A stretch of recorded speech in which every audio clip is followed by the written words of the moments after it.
This is BBS, Bicol Broadcasting Systems Incorporated, DWLV, 91.9 megahertz. Your news and music stations.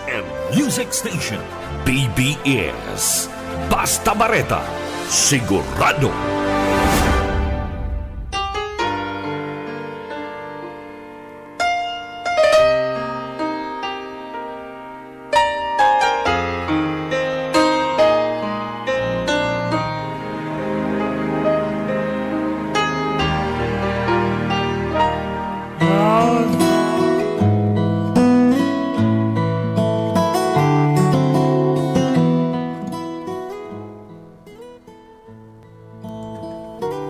Magandang umaga po, Bicolandia. Magandang umaga po dito sa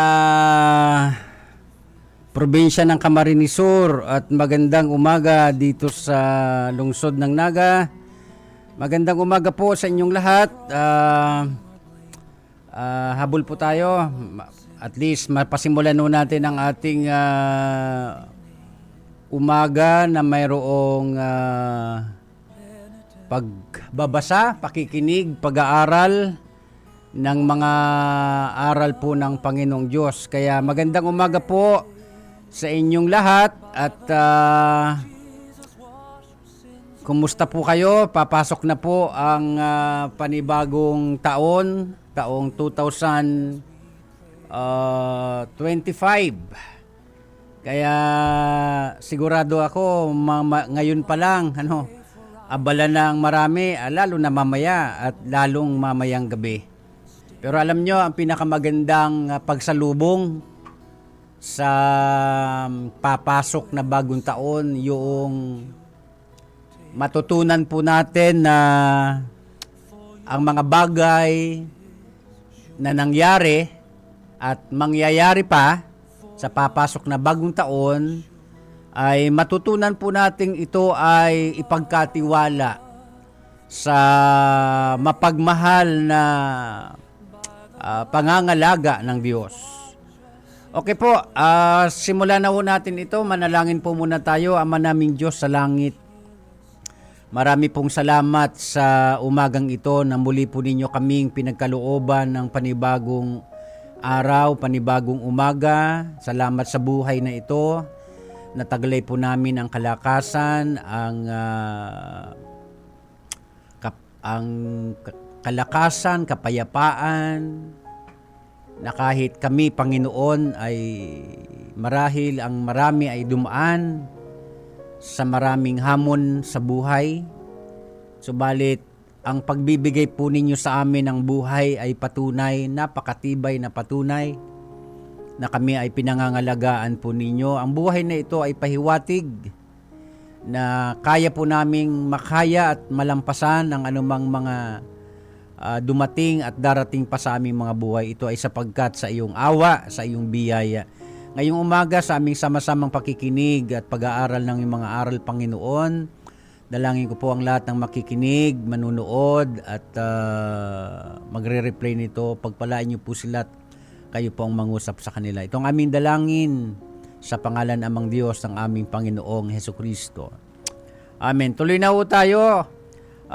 Ito po ang biyaya sa pagkaaga dito po sa himpilan ng BBS DWLV 91.9 FM. Ako po ang inyong lingkod, Pastor Luis Bulaños, at sa technical side si Sir Stephen Fabis. Kaya po, sama-sama po tayo. Tayo po ay on air and online. Tayo ay napapakinggan sa mga radyo, mga transistor radio, at sa lahat ng inaabot ng signal na ito, Luzon, Visayas, Mindanao, buong Pilipinas, sa labas ng ating bansa. At sa lahat pa po ng inaabot ng signal na ito, tayo din po ay pwedeng mapanood sa YouTube channel po ng BBS DWLV 91.9 FM. Purihin po ang Diyos at pinasasalamatan natin unang-una ang Panginoong Diyos. Pangalawa, ang ating minamahal na sponsor, si Ma'am Lalaine Villaferti Abunal, maging si Ma'am Nelly, ang buong Villaferti family na nagpahintulot po sa atin na sa loob ng 4 na taon Ano po, pagpasok ng bagong taon, ika-4 na taon na po itong biyaya sa pagkaaga, kung hindi ako nagkakamali. At ito ay naging posible sapagkat pinayagan po tayo ng Panginoon na ang kanyang mga aral araw-araw ay marinig sa himpapawid. At ito din po ay naging posible rin, pangalawa, dahil sa kabutihang loob po at pagtulong ng buong Villaferte family, especially si Ma'am Lalaine. So, kayo na, ang Diyos na lamang po ang magpala po sa inyo. Ano?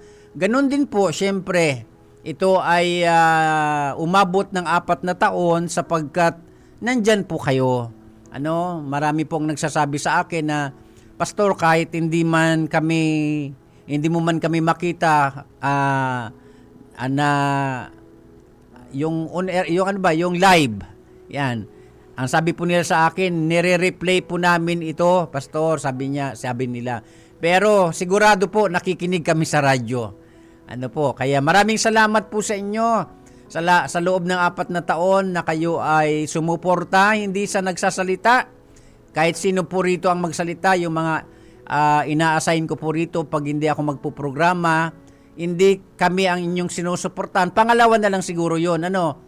Pero ang talagang una ninyong sinusuportahan ay ang gawain para sa Panginoon na walang iba itong radio ministry. Kaya maraming salamat po. Samantalahin ko na itong pagkakataon na ito para pasalamatan din po kayo. No? So maging sa mga nakikinig na ngayon sa kanilang mga radyo, pagpalain kayo ng Panginoon. Tuloy-tuloy na ho tayo. At ngayon pong umaga ay mula po rito sa Filipos. Ano po, alam ko po ang marami sa inyo ay marahil tulog pa, kaya i-replay na lang ito. Ang iba naman ay kagigising pa lang siguro. Sige, tuloy-tuloy tayo. Filipos Kabanatang 3. The very familiar verse, ito po ay napaka-famous verse, lalo sa mga nagbabasa at palabasa ng Biblia, at ang iba ay ito ay memoryado. Pero ngayong umaga, hayaan po ninyo na ito ay maipaalala sa atin. Ano po? Bagaman ang konteksto nito iba, pero gusto ko po na kunin ang isang side nito para makatulong ito sa atin sa pagharap natin sa papasok na bagong taon. Filipos Kabanatang 3, ang talata ay 13. Ganito po ang nasusulat sa mas pinababaw na Tagalog, pero wala naman hong contradiction sa pinakamalapit na salin. Mga kapatid, hindi ko ipinapalagay na nakamit ko na ito. Ngunit isang bagay ang ginagawa ko habang nililimot ko ang nakaraan at sinisikap na marating ang layuning nais kong makamtan. So ang Diyos ang siyang magpala ng ating puso na pagtatamnan ng kanyang pag-aaral, ng kanyang banal na salita sa ating pag-aaral ngayong umaga. So magandang umaga muli sa inyong lahat. Binabati ko ng magandang umaga si Sister Nelda Mabait at ang buong Mabait family. Magandang umaga din po kay Sir Jeric Kumbati Reforba. Magandang umaga din po sa lahat pa po ng makikinig at makakapanood ngayon. So sige po, tuloy-tuloy na ho tayo. Dito po sa ating pag-aaralan ay napakahalaga na ito ay mapaalala sa atin. Sapagkat ako'y naniniwala na itong buong taon 2024, ako'y naniniwala hindi naman lahat na nangyari sa atin pawang umayon sa ating mga plano. Hindi naman lahat ng nangyari sa atin pawang umayon sa ating mga kagustuhan. Naniniwala ako na hindi naman lahat ng nangyari ay pumabor. Ayon sa gusto talaga nating eksaktong mangyari, sapagkat noong nakaraang taon, pagtungtong pa lang ng January 2024, sigurado ako may mga plano na tayo eh. Ano, may mga nakahanda na tayong mga gustong gawin sa buong isang taon. Kaso, ang realidad ho ng buhay, hindi naman talaga lahat ng nangyayari sa atin ay umaayon at umayon sa ating mga kagustuhan. Pero ganun pa man, dapat nating maintindihan na kahit hindi umayon sa ating kagustuhan ang mga nangyari, ay mahalaga na matuto po tayo na, alam nyo, yung pasakop tayo sa ginusto ng Diyos. Ano? Ang pinakauna kasi dyan, lalo kung Kristiyano ka, wala namang aksidente sa atin kung totoo kang Kristiyano. Wala naman sa ating tinatawag na malas o swerte. Ano? Hindi tayo naniniwala sa ganyan. Ang pawang nangyayari sa ating buhay ay may layunin ang Diyos kung bakit niya iyon pinayagan. Kahit na nga po sa ating mga dasal, mga panalangin na hindi niya sinagot. Alam niyo yung pagsabi ng Diyos na no, iyon ay nangangahulugan ng God's protection. No, kahit na sabihin na sa buong taon hindi natin natanggap marahil ang talagang eksaktong hinihingi sa Diyos. Pero mahalagang maintindihan ito. Magandang umaga po kay Ma'am Eduarda de Jesus. Yan. Yan po, may mag-message. Ilang minuto na lang tayo. Yan. Magandang umaga po, Sir Luis Bulaños. May tanong lang po sana ako. Ano po ba ang ibig sabihin ng syncretism? Syncretism. Yan. Tama po ba ito? Dapat po ba itong paniwalaan? Pwede po ba na pakisagot kung pwede? Okay. Ang tanong po, pasensya na po, from Dennis Agrabante. Di ba may taga po tayo di Agrabante? Dennis Agrabante. Okay, from Sir Dennis Agrabante, ang tanong niya po, magandang umaga Sir Luis Bulaños. May tanong po sana ako, ano po bang ibig sabihin ng syncretism? Yan. Anong oras na tayo? Sige po, sagutin ko na po ito. From Sir Dennis Agrabante, ang tanong niya po, ano daw ang ibig sabihin ng syncretism? Yan. Familiar po ba kayo sa salitang yan? Yung salitang syncretism? Ang syncretism, Sir Dennis Agrabante, ang ibig sabihin niyan, ito po, syncretism is a combining of different belief, different religion, different cultures, different philosophy. Ano po? Yan ang ibig sabihin ng syncretism. Ano po? Pinagsama-samang mga iba-ibang relihiyon, paniniwala, kultura, filosofiya. Pero ano ang layunin ng syncretism? Yan ang gusto kong linawin sa iyo, Sir Dennis Agrabante. Bukod sa dapat nating maintindihan ito na ang syncretismo o syncretism ay pinagsama-samang uri ng mga paniniwala, relihiyon, kultura, filosofiya, mga kinasanayan, mga, alam nyo, yung iba-ibang paniniwala, yan ang ibig sabihin ng syncretism. Pero ang layunin po ng syncretism, mga minamahal kong mga tagapakinig, ay upang bumuo ng panibagong relihiyon. Kaya, Sir Dennis Agrabante, hindi natin dapat sang-ayunan ang paniniwalang syncretism. Syncretism po, S-Y-N-T-I-S-M. Ano po? Syncretism. Na ang ibig sabihin niyan ay pinagsama-samang mga iba-ibang paniniwala mula sa iba-ibang mga relihiyon. Na ang layunin kung bakit ito pinagsama-sama ay upang bumuo ng bagong relihiyon. Yan, mahalaga maintindihan natin yan. At hindi natin yan dapat paniwalaan, Sir Dennis Agrabante, sapagkat iisa lamang po ang dapat nating paniwalaan.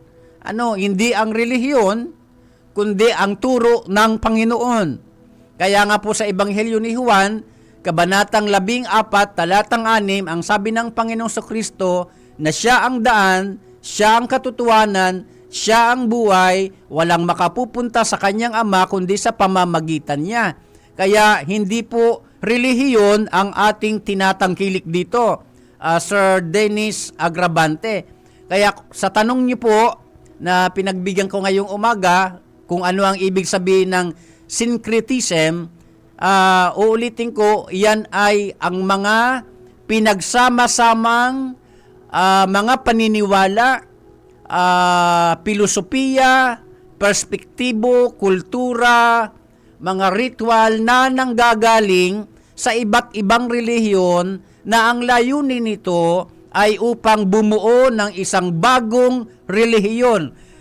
Imagine, parangkahin po kita, Sir Dennis Agrabante. Hindi natin dapat paniwalaan ang paniniwalang syncretism. Unang-una, ang syncretism ay nagpo-promote ng isang bagong relihiyon na unbiblical. At talagang unbiblical kasi hindi tayo dapat basta nagpo-promote ng relihiyon. Dapat ang ipinapakilala natin sa ating mga pangangaral ay walang iba ang katotohanan, ang Panginoong Kristo, ang kanyang mga aral. Hindi yung syncretism, Sir Dennis Agrabante. Kaya sa tanong mo, dapat ba itong paniwalaan? Ang sagot ko po, hindi. Papayag ka ba na ang mga paniniwalang pagano ay paniwalaan mo? Isa kang Kristiyano, isa tayong Kristiyano, alagad ng Diyos, alagad ng Panginoong Kristo, tapos maniniwala tayo sa mga paniniwala, filosofiya, mga ritual na mula sa mga pagano. Pag sinabi nating pagano, yung mga taong hindi kumikilala sa tunay na Diyos. O papayag ka ba na ang mga sinasamba ng mga pagano, sasambahin mo rin? Na alam naman natin na ang mga pagano ay, ang paganism ay hindi talaga naniniwala sa totoo at tunay na Diyos. Tapos, paniniwalaan natin ang syncretism, hindi po pwede. Okay, yan po ang sagot ko sa iyo, Sir Dennis Agrabante. Kung ano ang syncretism, it is a combining belief from different religions, different belief, different philosophy, different rituals, different cultures, different perspective from other religions. Imagine, ano ang goal, ano ang aim, ano ang objective ng syncretism? To make a new religion. Imagine. So, hindi dapat paniwalaan ang syncretismo o syncretism sapagkat yan ay pinagsama-samang iba-ibang paniniwala, perspektibo, ritual, mga kultura na nanggagaling sa iba-ibang mga relihiyon na ang layunin gumawa ng isang bagong relihiyon. O imagine, kaya hindi natin yan pwede sa ngayunan, Sir Dennis Agrabante. Magandang umaga kay Sir Luis R. San Jose Jr. So maliwanag po. So yan po ang sagot ko sa iyo. I hope na nasagot ko ang iyong tanong. Maligayang ayan din po. Happy New Year din po. Bukas New Year na, no. So salamat po sa pagtitiwala, Sir Dennis Agrabante. Bagaman hindi naman ito ang question and answer segment. Ito po ay devotional, pero minsan malang kaya pinagbigyan kita. So kulang na po ang ating oras. Hindi ko na po matatalakay ang ating main topic ngayong umaga dahil sa tanong. Pero alam nyo, ang iiwan ko lang po sa inyo na sa papasok na bagong taon, dito sa sinulat ni San Pablo, ang ibig lang sabihin nito, yung mga pangit na nangyari sa atin sa nakaraan, dapat kalimutan na yon. Pero yung magagandang bagay, bakit natin kakalimutan? Kaya nga sabi ko, iba sa inyo, iba ang konteksto ng Philippians chapter 3 verse 13. Kaya nga lang, kinuha ko yung isang side na pagdating sa paglimot sa nakaraan, ang tinutukoy dito ni San Pablo, yung mga bagay na nakasira sa buhay mo, mga bagay na inilayo ka sa Diyos. So kalimutan mo yun. Ang sikapin natin ngayong papasok na bagong taon, yung mga bagay, mga ugali, uri ng pamumuhay, na makapagpapalapit sa atin sa Diyos.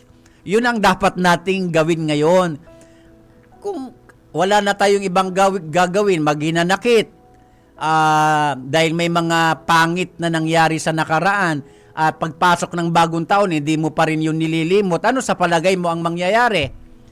Yung sinasabi mong kamalasan, actually wala naman talagang kamalasan sa mga totoong mga Kristiyano, walang malas, walang swerte. Ang lahat ng bagay na nangyayari sa ating buhay ay pawang disenyo ng Diyos para tayo ay dalhin doon sa kanyang objective na tayo ay mapalapit lalo sa Kanya. Kaya walang malas, walang swerte. Pero sa mga naniniwala dito, huwag kayong maniwala sa malas. Huwag kayong maniwala sa malas at swerte. Ang dapat nating matutunan, ilagay sa pangangalaga ng Panginoon ang ating mga buhay. Sapagkat yung mga nangyari sa 2024 at yung mga mangyayari ngayong 2025, pag natutunan po nating ilagay yan sa pangangalaga ng Diyos, walang dapat na labis na ikatakot. Natural na nararamdaman ng tao ang takot, pag-aalala, pero iba naman yung nabubuhay ka na sa takot at labis na pag-aalala. Ang ibig sabihin yan, hindi ka talaga marunong magtiwala sa Diyos. O kaya sabi ni San Pablo, siya man mismo nagsabi sa kanyang sarili na may mga gusto siyang mangyari, abutin, gawin, ayon sa kanyang mga plano, hindi niya naman naabot yun eh. Yun naman talaga ang realidad ng buhay. Hindi naman lahat ng ating mga pangarap, mga ambisyon, mga plano ay mangyayari. Marami nang namatay na tao na hindi naman nagkaroon ng katuparan ang kanilang mga plano. Ang mahalaga po, ngayong papasok na 2025, matutunan po natin magtiwala sa Diyos at ilagay sa Diyos ang mga bagay na wala sa ating kontrol at itiwala ito sa kanyang mapagmahal na pangangalaga. So yan po. So hanggang dito na lamang sapagkat kulang na po ang ating oras. Maraming salamat uli kay Sir Dennis Agravante sa inyong pagtitiwala, sa inyong tanong. Maraming salamat din po. Binabati ko po kayo mamaya alas 12, bagong taon na. Okay? Happy New Year po sa inyong lahat. Happy lang ho tayo. May kasabihan daw po na the difference between good news and bad news is your attitude. Alam niyo ba yung kasabihan na yon? Ang pagkakaiba daw po ng masama o mabuting mga nangyayari sa ating buhay ay depende sa ating ugali. Paano natin ito hinaharap? Wala namang taong walang problema. Ako mismo may problema din. Kaya lang, ang pagkakaiba ng sinasabi nating maganda at masamang mga nangyayari ay depende sa ating ugali. Paano natin ito inaharap? Okay? Paano ba inaharap ang mga nangyari sa 2024? Pagka negative ang iyong pagharap, papasok ang 2025, ganun pa rin ang mangyayari sa buhay mo. Kaya mas magandang magbago. Gawing positibo ang mga negatibo para pagpasok ng 2025, maganda ang pagharap natin sa bagong taon kahit na ano ang mangyari. Kasi hindi naman talaga natin kontrolado ang mga mangyayari. Pero ang Diyos na buhay, makapangyarihan sa lahat, may magagawa para sa atin. Lalo na kung nagtitiwala tayo sa Kanya. Manalangin po tayo. Ama naming Diyos sa langit, marami pong salamat ngayong umaga. Purihin ka sa iyong banal na salita na aming narinig ngayon, nagpaalala sa amin. Panginoon, pinasasalamatan ka namin sa buong taong 2024. Ano man ang mga nangyari sa amin, maraming salamat pa din po. Maraming salamat sa mga problema, sa mga pagsubok, sapagkat ito ang humubog ng aming pag-uugali para gawing positibo ang aming pananaw. At ito rin po ang umakay sa amin para pagtiwalaan ka. Ngayong papasok na 2025, mamaya nga alas 12, bagong taon na, Panginoon, inilalagay po namin sa iyong mapagmahal na pangangalaga ang aming buhay, mga mahal sa buhay, mga pangangailangan sa buhay. Purihin ka, Ama. Pagpalain niyo ang lahat ng nakinig at nanood. Pagpalain niyo po si Ma'am Lalaine Villaferte Abunal. Pagpalain niyo po ang lahat ng Villaferte family. Pagpalain niyo po ang programang ito ng biyaya sa pagkaaga na hanggang sa pagpasok ng bagong taon. Loobin mo na ito ay magpatuloy sa programa. Salamat po. Ito ang aming dalangin. Tanggapin niyo po, Amang Diyos, sa pangalan ng aming Panginoon Kristo. Amen. Muli po ako po inyong lingkod, Pastor Luis Bulanyo. Susunod na po ang Kakampi Network News. Ibabalita ni Sir John Bernas. Happy New Year po. Pagpalain kayo ng Panginoong Diyos.